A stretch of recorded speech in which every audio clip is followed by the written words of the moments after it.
जिला आपण रोज पायाखाली तुडवतो ती वस्तू पण आपली गुरु बनू शकते का?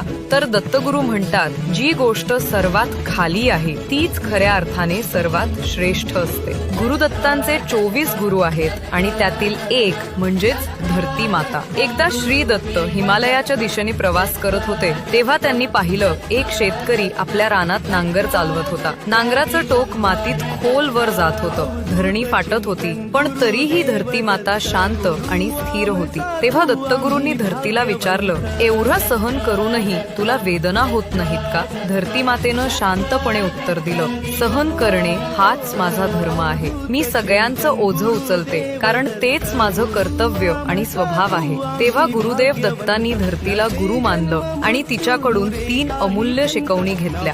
धैर्य, आयुष्यात कितीही वेदना आल्या तरी न डगमगता स्थिर राहावं. क्षमाशीलता, ज्यांनी आपल्याला दुःख दिलं त्यांनाही माफ करून पुढे जात राहावं. निस्वार्थ सेवा, कोणतीही अपेक्षा न ठेवता प्रत्येकाची मदत करत राहावं. म्हणूनच म्हणतात, धरती ही केवळ माता नाही तर श्री दत्तांची प्रथम गुरु आहे. श्री गुरुदेव दत्त.